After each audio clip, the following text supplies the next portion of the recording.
Welcome, friends. Today it's another Sunday, and we're going to do another one of our post-Depression, pre-World War II recipes from the My Favorite Recipe book, published by the Stainer Sun in 1938. And today we're going to make something called Butterscotch Cookies. And I'm pretty excited about this because it's got a handwritten note in the margin that says, good. So I have high hopes. I'm going to start out with some butter, and we're just going to cream that together to get it softened. Now this recipe kind of has directions. It says mix in the order given. So next in is brown sugar, and it is a lot of brown sugar. Though I guess these are called butterscotch cookies, and they rely on that brown sugar for the flavor. Next in are 2 eggs.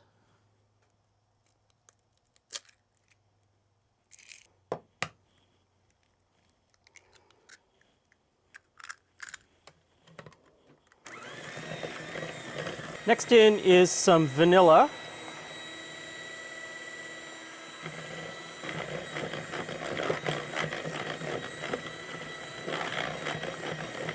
And then cream of tartar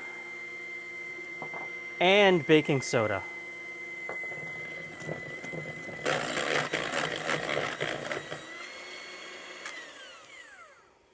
Okay, so I'm going to switch to a wooden spoon to do the flour.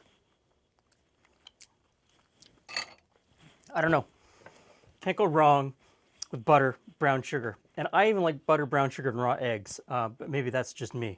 So I put in the flour a little bit at a time. There seems like a lot of flour for the amount of butter and sugar that I have. But we'll see how it works. So as you can see, I've switched to a larger bowl. The spoon, not cutting it.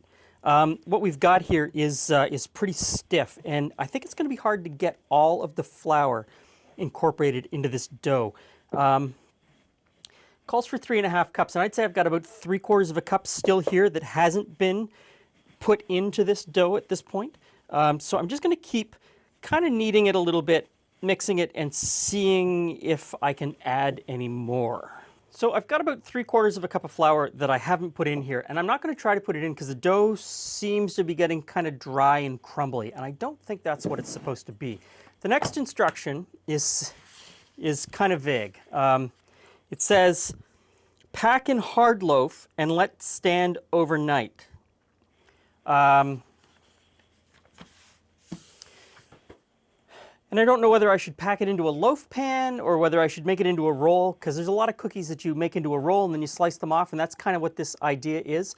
I know in 1938 there wouldn't have been any sort of plastic wrap. So they probably would have packed it into a loaf pan and just left it on the counter overnight. I'm going to try to get it into a log so that I can slice off nice round cookies. Let's see how that goes.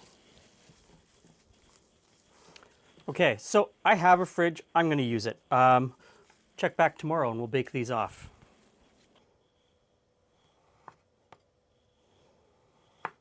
So next the instructions just say to slice and bake. So let's see how that works out.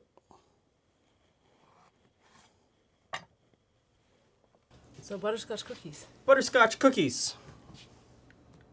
High hopes. That good means that they're good? Yes. They look good. They're interesting. The tops are interesting, aren't they? Yeah, well, some of them cracked open there. Mm-hmm.